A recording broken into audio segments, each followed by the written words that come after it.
महावीर स्वामी नयन पथगामी भवतु मे अताम्रं यचक्षु कमलयुगलं स्पन्दरहितं जनान्कोपापायं प्रकटयति वाभ्यन्तरमपि स्फुटं मूर्तिर्यस्य प्रशमितमयीवाति विमला महावीर स्वामी नयन पथगामी भवतु मे नमन्नाकेन्द्राली मुकुटमणिभाजाल जटिलं लसत्पादाम्भोज द्वयमिह यदीयं तनुभृतां भवज्ज्वाला शान्ते प्रभवति जलं वा स्मृतमपि महावीर स्वामी नयन पथगामी भवतु मे यदर्चाभावेन प्रमुदितमना दुर्दुर इह क्षणादासीत् स्वर्गी गुणगण समृद्ध सुखनिधि लभन्ते सद्भक्ता शिवसुख समाजं किमु तदा महावीर स्वामी नयन पथगामी भवतु मे कनत्स्वर्णाभासोऽप्यगत तनुर्ज्ञाननिवहो विचित्रात्यात्मेको नृपतिवर सिद्धार्थतनयः अजन्मापि श्रीमान् विगत भवरागोद्भुतगति महावीर स्वामी नयन पथगामी भवतु मे। यहाँ पर आज हम जो है वो पांचवा जो पद है उस पांचवी पद का यहाँ पर स्वाध्याय करेंगे आज। उस एक मिनट,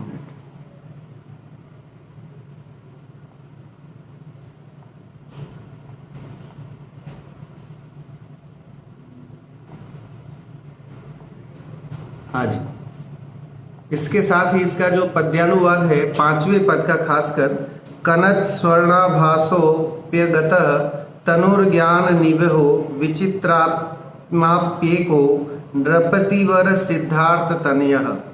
फिर अजन्मापि श्रीमान विगत भव रागोद्भुत गति महावीर स्वामी नयन पथगामी भवतु मे। इसका है तप्त स्वर्ण सा तन है फिर भी तन विरहित जो ज्ञान शरीर एक रहे होकर विचित्र भी सिद्धार्थ राजा के वीर होकर भी जो जन्म रहित हैं श्रीमन फिर भी न राग विकार वे तीर्थंकर महावीर प्रभु मम ही आवे नयना द्वार। ये इसका पद्यानुवाद है जो अपन इसके साथ में पढ़ रहे हैं। सबसे पहले अगर हम देखें तो हमारे जो तीर्थंकर हैं उन तीर्थंकरों का जो है वो शरीर अलग अलग तरह से हैं।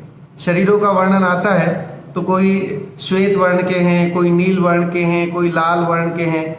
ऐसे ही 16 तीर्थंकर जो हैं वो सोने की तरह यानी सोने के रंग जैसे रंगीले हैं।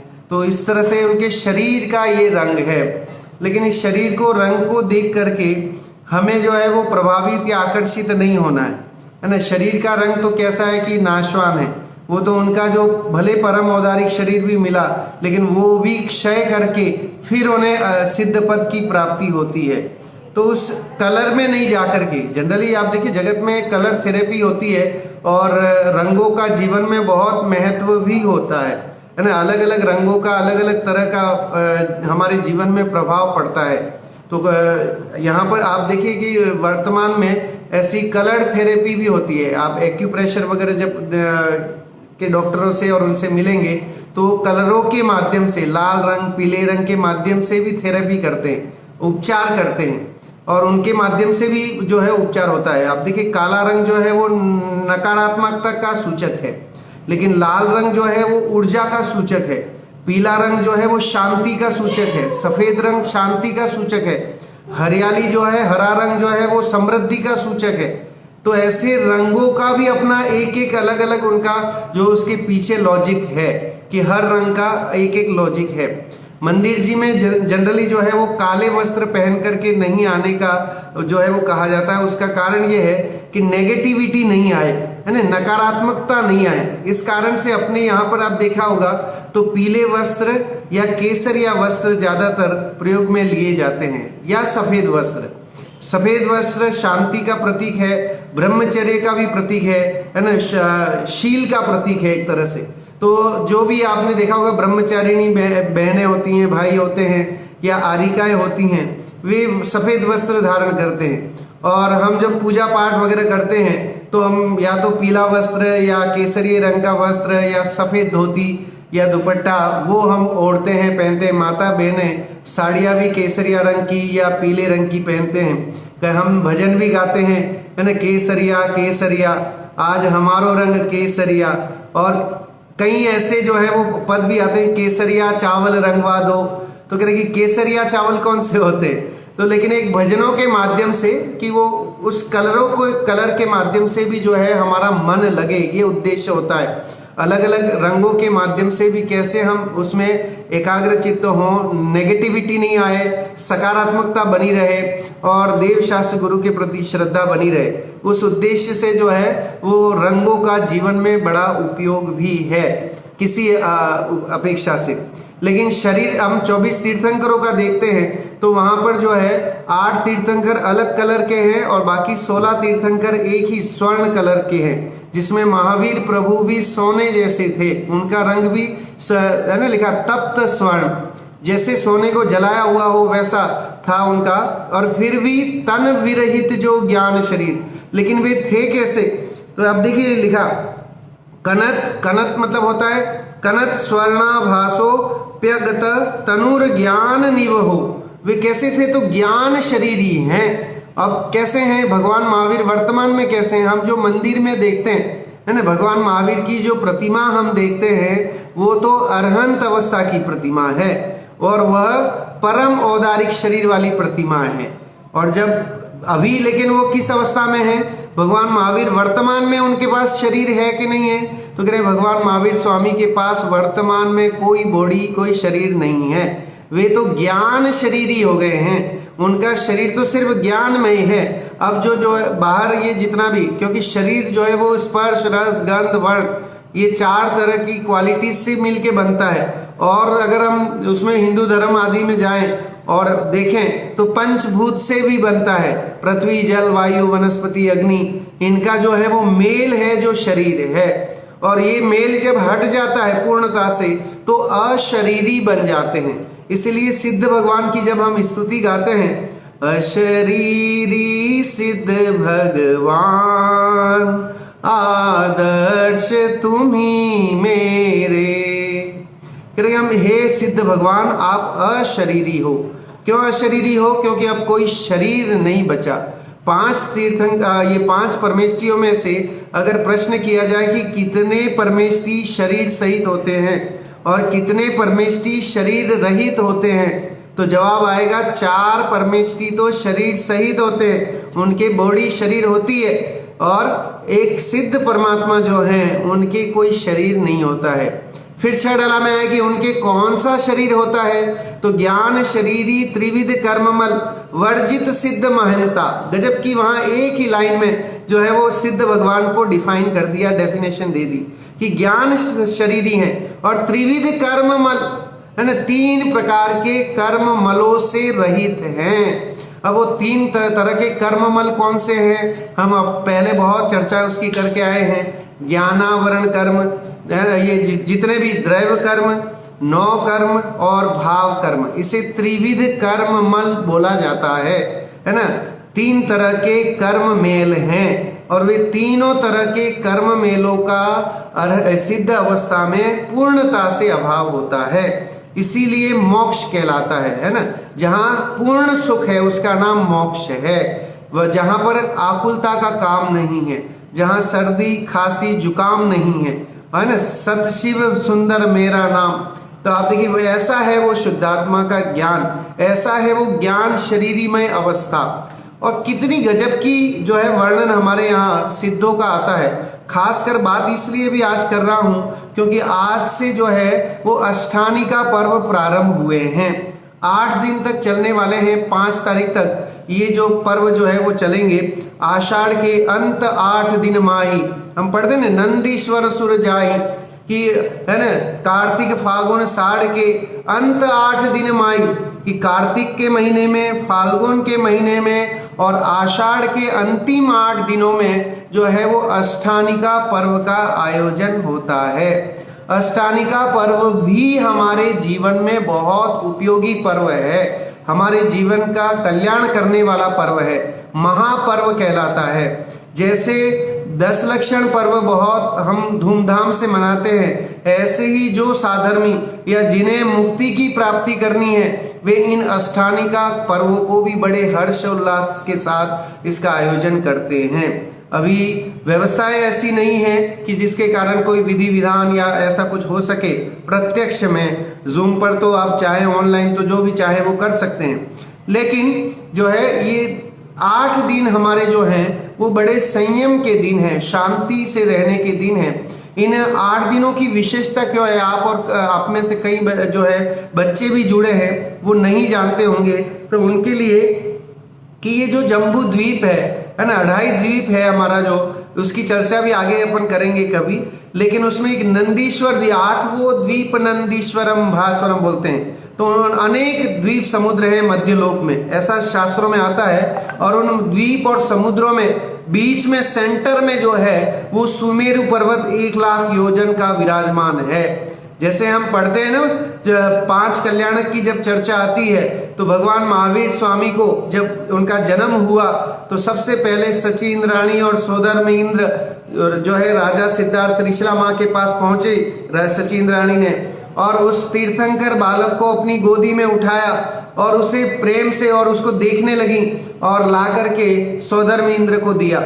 और फिर भी सोदर में इंद्र उस बालक तीर्थंकर को सुमेरु पर्वत के ऊपर ले जाकर के वहां एक पांडुक शिला बनी है, उस पांडुक शिला पर जो है भगवान का अभिषेक करते हैं, वहां उनका प्रक्षालन अभिषेक होता है। और फिर वो ला करके वापस धूमधाम के साथ हर्षोल्लास के साथ न जाने कितने जो है वो बाजे बजाए जाते हैं, और इस तरह से बड़े उत्साह के साथ भगवान का जन्म कल्याणक मनाया जाता है। साक्षात जो है वो स्वर्ग से देवलोक पधारते हैं और वे देवलोक ही पूरा अभिषेक वगैरह का कार्यक्रम करते हैं। इसलिए जनरली हमारे यहाँ पर जितने भी विधि विधान होते हैं उन विधि विधानों में इंद्रों की प्रतिष्ठा की जाती है। कोई भी कार्यक्रम हम करते हैं तो इंद्र प्रतिष्ठा या जो है वो शरीर का अगन्यास वगैरह कराना, इसका उद्देश्य एकमात्र यही है कि ऐसा समझते हैं कि जैसे हम स्वयं इंद्र हैं, तो उसका फायदा है। जनरली तो आप देखें तो मनुष्यों और इंद्रों में मनुष्य ज्यादा अच्छे हैं, लेकिन फिर भी इंद्रों के साथ ये है कि कोई सूतक पातक नहीं लगता। तो अगर हम कोई कार्य शुरू करते हैं तो हमारे यहाँ समस्या ये आ जाती है कि किसी के यहाँ गमी हो जाती है, किसी के कोई ऐसी घटनाएं हो जाती हैं। महिलाएं हैं तो वो अपने किसी समझ लीजिए कि माहवारी के कारण या जो भी है जिसके कारण वो मंदिर नहीं जा पाती हैं। तो ऐसे कोई व्यवधान नहीं आए कि जिससे देव दर्शन में आवरण पड़े। तो इस कारण से भी जो है वो इस तरह के आयोजन और उसमें इंद्र प्रतिष्ठा वगैरह की जाती है, ताकि फिर कोई सूतक पातक नहीं लगता है। इंद्रों को और इंद्राणियों को किसी तरह का कोई सूतक पातक से वो सब बच जाते हैं। तो अब जनरली कोई जब बड़े विधान होते हैं तो उन बड़े विधानों में तो इसी तरह का कार्यक्रम रहता है, बड़े विधानों में कि जो है 8 दिन का वहां पर जो है वो मंडल विधान किया जाता है, जाप वगैरह का वो किया जाता है, और उन जाप के माध्यम से जो है वो फिर उनकी शुद्धिकरण वगैरह की जाती है, जिससे 8 दिन निर्विघ्नता से वो कोई कार्य कर पाए। अब देखिए नंदीश्वर सुर जाही, वहां लिखा नंदीश्वर में सुर लोग आते हैं, यानी देव लोग भी नंदीश्वर द्वीप में जा करके वहां के अकृत्रिम जिनालयों की पूजा करते हैं। और कब करते हैं तो कह रहे 24 घंटे करते हैं। हम लोग तो सुबह सुबह करते हैं, है ना, रात में हम पूजा नहीं करते हैं। तो वहां नंदीश्वर द्वीप में दिन रात पूजा कैसे संभव है? तो कह रहे हैं वहां के नंदीश्वर द्वीप का ऐसा वैभव है कि वहाँ के जो अकृत्रिम जिन बिंब हैं वो एकदम सूरज की रोशनी की तरह जगजगायमान होते हैं, प्रकाशित होते हैं। तो वहाँ कभी अंधकार होता ही नहीं है, 24 घंटे वहाँ दिन ही दिन जैसा दिखता है। तो इस कारण से अनवरत 8 दिन तक वे जो देव लोग हैं वो नंदीश्वर द्वीप में जाकर के और अकृत्रिम जिन बिंबों की साक्षात वहां पर अष्टद्रव्याधिक से वसुद्रव्य है लिखा है पूजन में। नंदीश्वर की पूजन हम पढ़ते हैं तो उसमें वसुद्रव्य है लिखा है ना। तो आप देखिए वसु मतलब 8 तरह के द्रव्य लेकर के वे देव लोग वहां पूजा पाठ करते हैं। तो ऐसे ही हमें शक्ति है नाई इहा करी थापना, कह रहे हमें अब शक्ति नहीं है ना। नंदीश्वर तो हम जा नहीं सकते, तो हम क्या करें कि हमें शक्ति नहीं है तो हम यहीं बैठ करके इन 8 दिनों में जो है वो नंदीश्वर द्वीप में विराजित अकृत्रिम जिन बिंबों की पूजा करें। सिद्ध भगवान की विशेष तौर से इन 8 दिनों में पूजा की जाती है। सिद्धों के स्वरूप के बारे में जानकारी और विशेष अपन 8 दिनों के अंतर में थोड़ी थोड़ी लेते रहेंगे इन पदों के साथ में, क्योंकि यहाँ बात जो है सिद्धों की चल रही है ना। तो सिद्धों का शरीर ज्ञान शरीर ही है, तो ज्ञान शरीर है ना, कोई शरीर नहीं है, दूसरा कोई शरीर नहीं है। अब सिर्फ जो अपनी आत्मा है, शुद्धात्मा है, वैसा ही आकार है, क्योंकि सिद्धों का कोई आकार नहीं होता है, निराकार होते हैं। और वे जहां से तपस्या करते हैं और जहां से कर्मों का क्षय करते हैं उसी की सीध में जाकर के और जो है वो लोकाग्र में विराजमान हो जाते हैं, सिद्ध शिला में विराजमान हो जाते हैं। और गजब की बात आप सिद्धों की उस सिद्ध शिला की है जो समझने लायक है कि हम जो है वो किसी को टॉलरेंट नहीं कर पाते, हम सहन शक्ति हमारे अंतर में नहीं है। घर में कोई 1-2 मेहमान एक्स्ट्रा आ जाए तो हम सहन नहीं कर सकते। अरे मेहमान तो दूर की बात गया, कोई चाय पीने आ जाए, कोई फ्रेंड है या कोई बुला लिया जाए, है ना, अनवांछित जो अगर कोई घर में आ जाए तो भी हमें सुहाता नहीं है। लेकिन वहां देखिए सिद्धों का कैसा स्वरूप है कि सिद्ध शिला में अनंत सिद्ध एक दूसरे में समाहित होकर के अवगाहित होकर के रहते हैं, वहां कोई कमी नहीं पड़ती है ना। 3 काल में कंटिन्यूअस चाहे कितने भी सिद्ध बनते रहेंगे तो भी सिद्ध शिला में जगह की कमी नहीं पड़ेगी, क्योंकि वहां एक गुण उनका प्रकट हो जाता है। आत्मा के अंदर ही वो गुण है जिसका नाम है अवगाहनत्व। आत्मा में ऐसा गुण है कि वो आत्मा सबके अंदर मिल जाए तो भी एक जैसी हो जाती है ना, अलग अलग नहीं रहती, सब में मिल के रहने की भावना जो है वो हमारे सिद्ध प्रभु जो है वो सिखाते हैं कि कैसे हम हर स्थिति में जो है सही और शांत पूर्वक रहें और अपने आत्म स्वरूप का ध्यान करें। देखिए अनंत सिद्ध है, बोलते हैं ना सिद्ध। अब देखिए सिद्ध चक्र विधान में भी सिद्ध चक्र शब्द का प्रयोग किया जाता है। सिद्ध चक्र का मतलब है यहाँ कोई चक्कर नहीं है कि कोई चक्कर वाला चक्कर है कि सिद्धों का कोई चक्कर है, कह रहे कि कोई चक्कर नहीं है। सिद्धों के समूह का नाम सिद्ध चक्र है ना। अनंत सिद्धों के समूह को बोलते हैं सिद्ध चक्र, मतलब उनका group, the group of Siddharth, उसका नाम है सिद्ध चक्र। और उसका विधान भी है। कई बार जो है लोग जो है वो अष्टानिकाओं में सिद्ध चक्र विधान का पाठ करवाते हैं और कहा ऐसा जाता है सिद्ध चक्र के पाठ कराने से रोग दूर हो जाते हैं, बीमारियां दूर हो जाते हैं। लेकिन हम जब इतना स्वाध्याय कर रहे हैं तो रोग और कैसे दूर होते हैं इसका हमने बहुत अच्छे से गहन अध्ययन किया है पिछले कई स्वाध्यायों में। देखिए हमारे रोग तभी दूर होंगे जब हमारे पुण्य का तीव्र उदय होगा। असाता कर्म अगर होगा तो रोग चाहे कितनी भी दवाइयां खा ले, अच्छी पथ्य खाएं तो भी अगर असाता का उदय है तो कोई कार्यकारी नहीं करेगा। और अगर साता का उदय है तो आप कुछ नहीं खाएंगे तो भी जो है हवा खा करके भी स्वस्थ रहेंगे। तो ये चीज हमें समझनी है कि पुण्य और पाप की ऐसी श्रृंखला है जिसके माध्यम से सारी चीजें होती हैं। लेकिन फिर हमें क्या करें, अष्टानिका में ये सिद्ध चक्र विधान करने से कोई फायदा नहीं हो तो क्यों करें, पूजाएं क्यों करें जब अगर फायदा नहीं हो। तो फायदा क्या है कि इन पूजनों के माध्यम से भी अध्यात्म को जानना ये फायदा है, सिद्धों के स्वरूप को जानना ये फायदा है। सिद्ध चक्र विधान करके सिद्ध कैसे बनते हैं। अब देखिए पूरे सिद्ध चक्र विधान में 1008 छंद है और अर्घ्य है, वो उन 1008 अर्घों में या सारा जो है वो प्रक्रिया ये बताई है कि सिद्ध कैसे बनते हैं, हम सिद्ध कैसे बन सकते हैं, सिद्धों का स्वरूप कैसा है, मुनियों का स्वरूप कैसा है, ये सारा वर्णन, पंच परमेष्ठियों का स्वरूप कैसा है उसका वर्णन, मुनिराजों की ये 64 रिद्धियों का वर्णन, ये सब जो है वो सिद्ध चक्र विधान में गर्भित है। वो बहुत बड़ा विधान है, 8 दिन तक वो होता है। लेकिन हम भावना ये भाएं इन 8 दिनों में कि कम से कम 10 मिनट के लिए ही सही सिद्ध भगवान की कोई स्तुति पढ़े, कोई पाठ पढ़े या कोई अर्घ्य वगैरह चढ़ाएं, या इस तरह का जो है इन 8 दिनों में जरूर कोई ना कोई एक संकल्प लेकर के हम वैसा काम करें। तो सुबह या शाम को टाइम जैसा भी आपको मिलता है, शाम के समय स्तुतियाँ पढ़ना अच्छा है, और सुबह के समय कोई अर्घ्य आदि पूजा पाठ वगैरह करें तो वो ज़्यादा श्रेयस्कर रहता है। शाम के समय ज़्यादातर जो है वो चिंतनात्मक स्तुतियाँ पढ़नी चाहिए, जिनमें विचार हों, 12 भावनाएं हैं, या सामायिक पाठ है, आलोचना पाठ है, इस तरह के जो पाठ हैं, भक्तामर जी का पाठ है, ये आप कर सकते हैं। लेकिन मॉर्निंग के समय में जो है, जब आप सुबह सूर्योदय के समय पूजा पाठ की जो स्तुतियां हैं वो पढ़ें, पूजाएं पढ़ें, अर्घ्य करें, वो हम जो है वो सुबह के टाइम हमें करना चाहिए। वैसे आप देखिए, किसी भी शुभ काम के करने में कोई मुहूर्त नहीं होता है। शुभस्य शीघ्रम, ये संस्कृत की एक उक्ति है कि अगर आप कोई अच्छा काम कर रहे हैं तो उसमें कोई भी आपको ये टाइम देखने की जरूरत नहीं होती है कि टाइम देख कर के जो है वो होता है। आपने जन्म लिया, टाइम देख के आए थे आप, कि हम और आपने जब जन्म लिया तो अपना कोई एक मुहूर्त हमने निकाला था। कह रही वो जब जिसको जैसे आना है और जिस समय जन्म लेना है वो नक्की है, तय है, और उसी समय जन्म लेता है जी। एक समय का रवा भी थोड़ा सा भी जो है वो इधर उधर नहीं हो सकता। ये गजब की जो है वो हमें समझने लायक बात है, जो इन स्तुतियों के माध्यम से भी और अष्टानिका पर्व के माध्यम से हमें समझना चाहिए। अरे सिद्धों की हम गुणगान करें, सिद्धों की स्वरूप को जाने।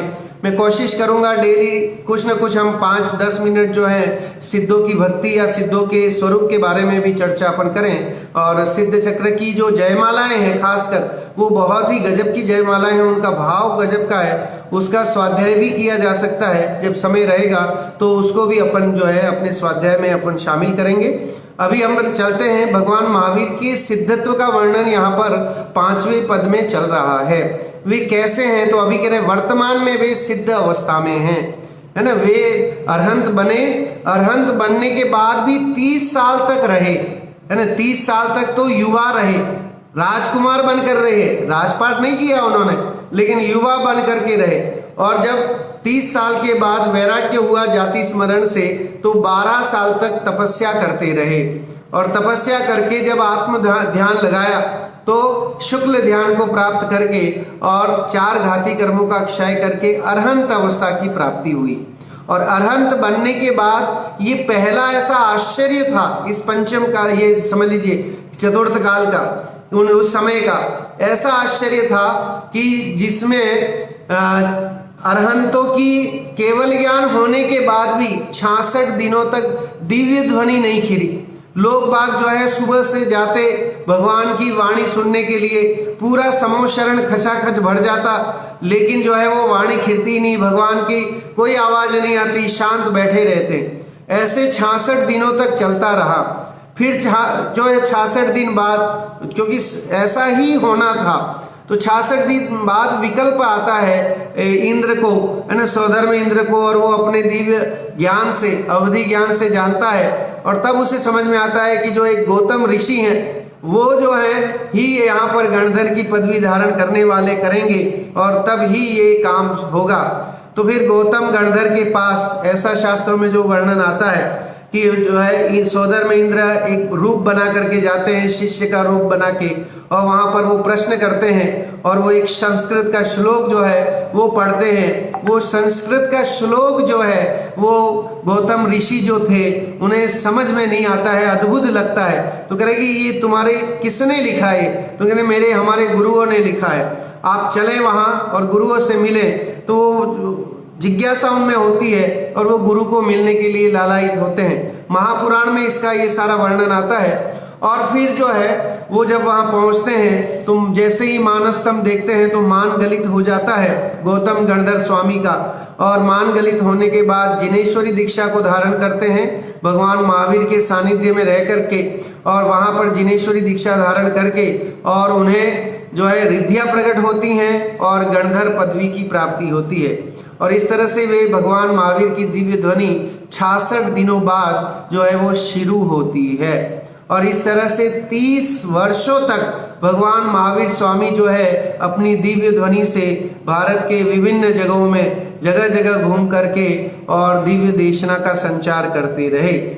और इस तरह से उनकी दिव्य देशना इतने वर्षों तक हुई जिसका ही प्रभाव आज तक हमारे पास उपलब्ध है, माँ जिनवाणी की तरह से लिपिबद्ध है। वह सब भगवान महावीर की देशना का ही प्रतिफल है। इसीलिए कहा जाता है कि भगवान महावीर स्वामी का शासन काल चल रहा है। अभी जो है वर्तमान पंचम काल में भगवान महावीर स्वामी का शासन काल है और ये चलता रहेगा। और इस तरह से पंचम काल के अंत में भी कहा ऐसा जाता है कि भगवान महावीर की देशना के बाद ये श्रावक श्राविकाएं मुनि आरिका उनका जो है वो 4 तरह के संघों का भी फिर से है ना प्रादुर्भाव हुआ, है ना। वो ऑलरेडी था, पहले से चला आ रहा था, लेकिन उन बीच में जो भी गैप आया उसके हिसाब से फिर उनको महावीर भगवान के शासन काल से प्रादुर्भाव हुआ और उनका अभी तक चला रहा है। और कहा ऐसा जाता है कि पंचम काल के अंत तक जो है श्रावक श्राविका मुनि आरिका ये चतुर्संग विराजित रहेगा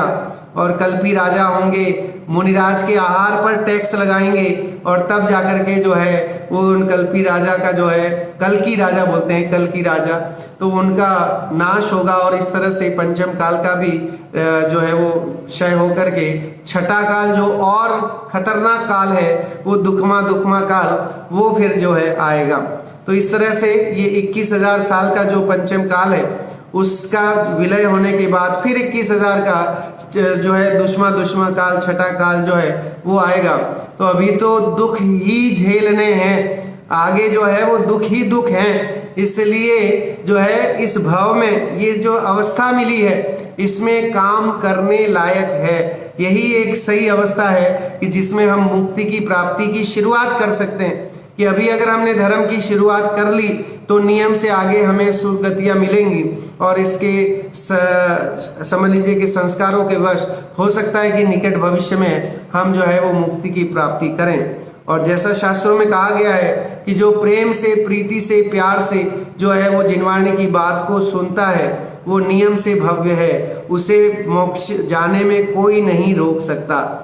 भगवान महावीर की देशना को जिसका सम्मान करता है, जो सम्मान करता है वो नियम से मुक्ति की प्राप्ति करता ही करता है।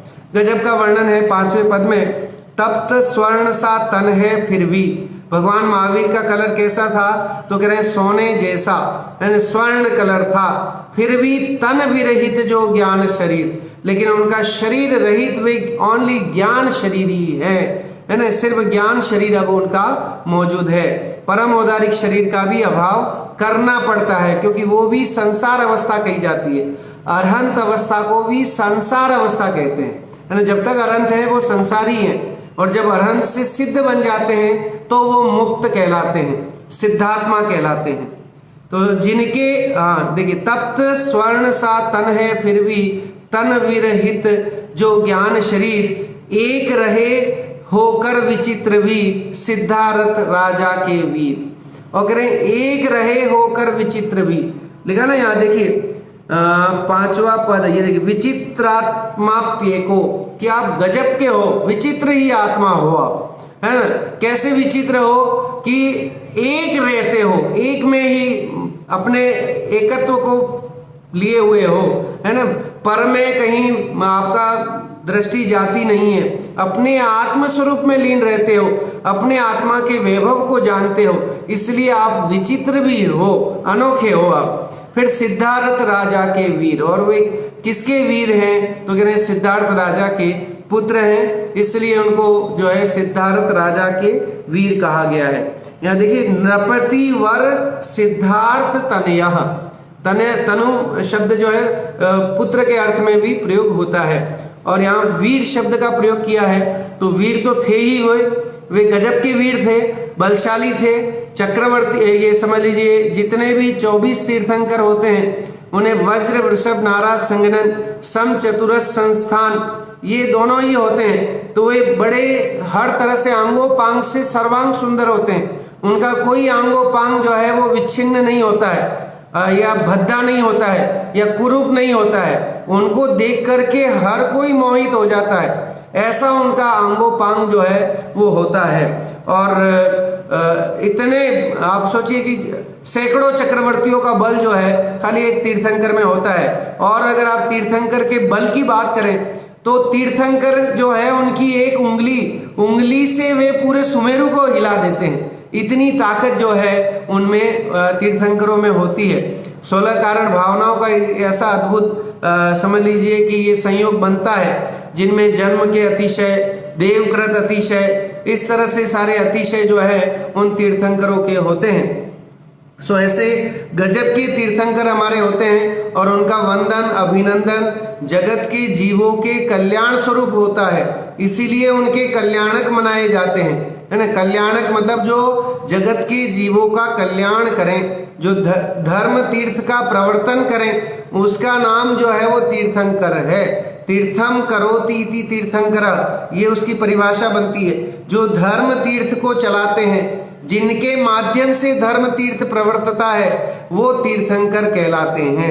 और ऐसे हमारे 24वें तीर्थंकर जो है भगवान महावीर स्वामी हैं। गजब का उनका जीवन है, उनके जीवन की घटनाएं गजब गजब की घटनाएं हैं। एक बार हाथी मदमस्त होकर के, पागल होकर के जो है वो पूरे नगर में विध्वंस मचाने लगा।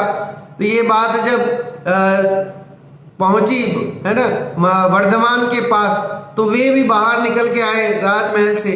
और जैसे ही उनको बाहर निकल के आते हुए देखा, जनता एकदम निश्चिंत हो गई कि अब तो जो है वो हाथी अवश्य कंट्रोल में वशीभूत हो ही जाएगा।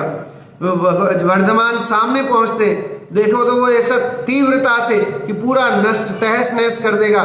ऐसे कषाय रूप परिणामों में वो मदमस्त हाथी जो है ना, मदोन्मत्त हाथी वो आ रहा है। और यहाँ पर तीर्थंकर महावीर जो है उन्हें संबोधते हैं कि हे जीव, तेरा स्वभाव कषाय करना नहीं है। तूने पूर्व में ऐसे पाप किए जिसके कारण तिर्यंच गति मिली, अब तू अभी भी ऐसे क्लिष्ट परिणाम, ऐसे है ना दुष्परिणाम करेगा तो तू कहाँ जाएगा? तिर्यंच से अब आगे नरक में जाएगा। ऐसा संबोधन सुन करके वो हाथी भी शांत हो गया, पानी पानी हो गया। उनके इस वैभव को देख करके, इस घटना को देख करके जगत लोगों ने, जितने भी है ना नगर के लोग थे, जय जयकारे लगाए उनके। तो ऐसा अद्भुत हमारे भगवान महावीर स्वामी का चरित्र है। उनकी घटनाओं को देखें, उनके पूरा पुराण में, महापुराण में पूरा भगवान महावीर के जीवन का पूरा वर्णन वहां दिया हुआ है। कितना गजब का। अब देखिए, हम विश्व में सिर्फ जैन ही नहीं, अजैन लोग भी जो है भगवान महावीर का नाम आते ही अपरिग्रह और अहिंसा, ये दो चीजें उनके जबान पे आ जाती हैं कि ऐसे अपरिग्रह के धारी थे। तिल तुष मात्र उनके पास नहीं था। सब कुछ छोड़ के जो है वो वन जंगल में जाकर के आत्मधुनी लगाई। सारा वैभव था, हाथी घोड़े और क्या कमी थी, लेकिन वो सब छोड़ करके और जंगल में जाकर के अपने आत्म स्वरूप को जानने का अभ्यास जो है उन्होंने किया। ये बातें जो है 24 तीर्थंकरों के जीवन से हमें सीखने लायक हैं कि जो है जिन भौतिक साधनों के लिए हम मारे फिरते हैं, है ना, न जाने क्या क्या पाप करने के लिए हम तैयार हो जाते हैं इन भौतिक साधनों के लिए। क्रोध करते हैं, ईर्ष्या करते हैं, मान करते हैं और बहु आरंभ करते हैं, बहुत सारे कषाय रूप परिणाम करते हैं। कई लोग तो जो है ये भौतिक सामग्री नहीं मिलती है तो आत्मघात तक कर लेते हैं, है ना। आप देखिए जगत में ऐसे कितने जीव हैं जिन्हें खाने को भी नहीं मिल रहा है, या कई ऐसे जीव हैं जिनके पास बहुत है तो आत्मघात कर लेते हैं। तो ये सारा ही कारण जो है वो धर्म को नहीं जानना, हमारे तीर्थंकरों के प्रभाव को नहीं समझना, उससे ही ये होता है ना। अशांति का कारण तीर्थंकरों के महत्व को नहीं जानना ही है। तीर्थंकरों के महत्व को जो जानते हैं, तीर्थंकरों के जीवन से जो जीव प्रभावित हैं, वे कभी भी ऐसे खोटे काम नहीं कर सकते। वे तीर्थंकरों के जीवन को देख करके, जो मैं कह रहा हूँ 2400 तीर्थंकरों के स्वरूप को जो जानते हैं, समझते हैं, उनके घर में भी सुख शांता बनी रहती है ना। ऐसा कुछ नहीं है कि भगवान महावीर हमारे घर में सुख शांता करते हैं, लेकिन हम भगवान महावीर के बताए हुए सिद्धांतों को पर चलते हैं तो स्वयं ही सुख शांता जो है वो हो जाती है। तो ये एक जैन धर्म की ब्यूटी है कि जीव जब शांत परिणामी होंगे, चाहे वो किसी भी धर्म का हो, किसी भी कुल का हो, किसी भी पर्याय का हो, तिर्यंच भी हो, अगर वो शांत हो जाए तो उसे सुख का अनुभव होता है। आप सोचिए, नारकी भी है, शांत हो जाए तो क्षण भर के लिए सुख का अनुभव होता है। कब होता है? एक ही समय होता है जब तीर्थंकर बालक का जन्म होता है, उस समय क्षण भर के लिए जो है वो नरकों में भी शांति छा जाती है। ऐसा शास्त्रों में वर्णन आता है कि नारकी भी जो है लड़ना छोड़ देते हैं जब तीर्थंकरों का जन्म होता है। ऐसा अद्भुत जो है अतिशय तीर्थंकर बालकों ये इनका होता है, हमारे तीर्थंकरों का होता है। अभी देखिए, यही सारी संवाद और इन्हीं आध्यात्मिक संवादों को लेकर के जो है इंद्र सभा की एक योजना बनाई गई है, जो 6 तारीख को वीर शासन जयंती के दिन आप और हम सब लोगों को देखने को मिलेगी। सो आप लोग उस दिन जरूर जुड़े और अपने और इष्ट मित्रों को भी जो है वो वीर शासन जयंती के बारे में बताएं। कई लोगों के पास, मेरे पास मैसेज वगैरह आए और कि भाई ये वीर शासन जयंती क्या है, हमने नाम नहीं सुना, हमने पहले कभी इसको मनाया नहीं। लेकिन जितनी महावीर जयंती का महत्व है उससे कई गुना ज्यादा महत्व, मैं ये नहीं कह रहा हूं उनको कोई कम कर रहा हूं जन्म कल्याणक को, जैसा जन्मोत्सव का महत्व है उतना ही भगवान महावीर की देशना खिरने का भी हमारे जीवन में उससे भी ज्यादा महत्व है, क्योंकि उससे हमें सीधा फायदा होना है। कल्याणक से हमें उतना फायदा नहीं है, नो डाउट, जगत के जीवों का कल्याण करने स्वरूप उनका जन्म है, ये अंतिम उनका जन्म है और उसके बाद फिर वो जन्म लेने वाले नहीं है। ये देख करके जगत के जीव जो है उन जन्म कल्याणकों को देख करके भी कई लोग वैराग्य धारण कर लेते हैं, जिनेश्वरी दीक्षा धारण करते हैं। गर्भ कल्याणक की बात सुन करके, उसका आयोजन देख करके भी जीवों को जो है वो वैराग्य हो जाता है और जिनेश्वरी दीक्षा धारण करते हैं। ऐसे ये कल्याणक तो हमारे कल्याण स्वरूप ही हैं, लेकिन फिर भी वीर शासन जयंती का हमारे जीवन में विशेष महत्व होना चाहिए, क्योंकि उस दिन हमें जो है साक्षात तीर्थंकरों की जो वाणी है, जो जिनवाणी में लिपिबद्ध की गई है, वो खिरी थी, वो शुरू हुई थी। तो इस कारण अगर वो शुरू नहीं होती तो आज हमें जिनवाणी उपलब्ध नहीं होती। आज ये जो जिन धर्म हमें सुनने सुनाने का अवसर मिलता है, यह सब भगवान महावीर स्वामी का ही प्रदेय है। उनके आगे कोई नहीं है, वे सबसे बड़े हैं, है ना। अगर हम देखें तो उनके आगे किसी का कोई ज्ञान नहीं है, गणधर भी छोटे हैं। क्योंकि अब देखिए, ऐसा कहा जाता है, बात समय पूरा हो रहा है, कहा जाता है कि तीर्थंकरों की जो दिव्य ध्वनि है उसका अंश भाग गणधर जो है वो गूंथ पाते हैं, और गणधर जो अंश भाग ग्रहण करते हैं उसका अंशांश भाग जो है वो लिपिबद्ध कर पाते हैं, और वो जितना लिपिबद्ध करते हैं उसका भी अंशांश भाग आचार्य ग्रहण कर पाते हैं, और फिर आचार्यों के माध्यम से उपाध्यायों से हमारे तक वो ज्ञान जो है वो आते आते तो कितना कम हो जाता है ना। तो इतने कम ज्ञान में भी हमारे पास अभी अगाध ज्ञान है कि अगर हम इन सारे शास्त्रों को भी पढ़ेंगे तो हमारा जीवन भी जो है बहुत कम है, और शास्त्र और जितने भी जिनवाणी के जो है, जिनवाणी अगाध है, उतनी अगाध जिनवाणी को पढ़ने के लिए बहुत समय चाहिए। लेकिन अल्प समय में कैसे हम अपने जीवन का काम कर लें, ये हमें जिनवाणी ही सिखाती है। कम समय में भी क्या, ये कोई जरूरी नहीं है कि मुक्ति जाने के लिए शास्त्र ज्ञान जरूरी है, यानी शास्त्र ज्ञान कुछ, क्योंकि शास्त्र तो जड़ है, ये तो कुछ जानते नहीं है, लिखा हुआ है बस।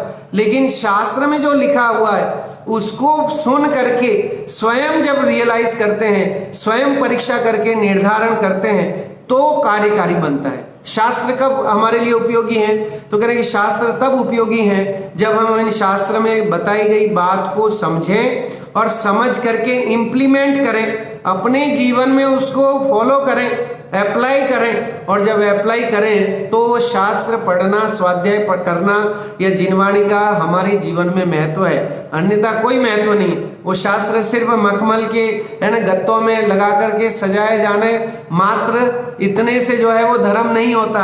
धर्म तो जो है वो चिंतन का विषय है, आत्म मंथन का विषय है। धर्म जो है वो कैसा होता है? तो कह रहे कि महावीर प्रभु ने जो है जंगल में जाकर के धर्म किया, है ना। उन्होंने आत्म मंथन कहाँ किया?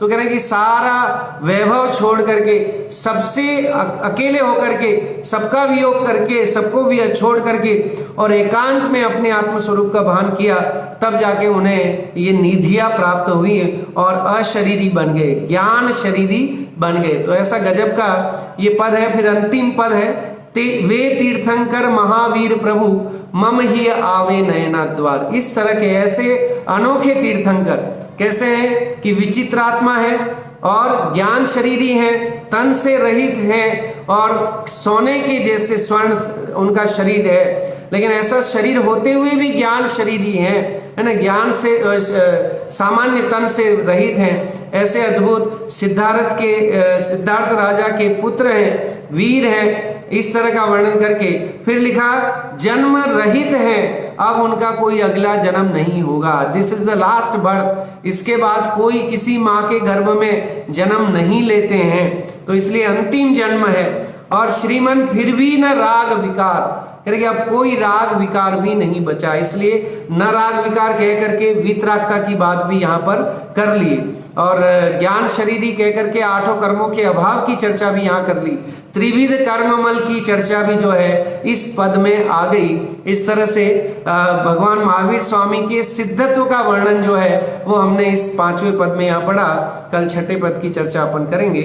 जय जिनेन्द्र।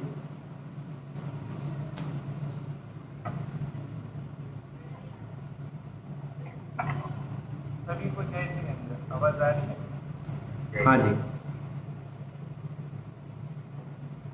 अष्टानिका पर्व साल में कितनी बार आते हैं और कब कब आते हैं?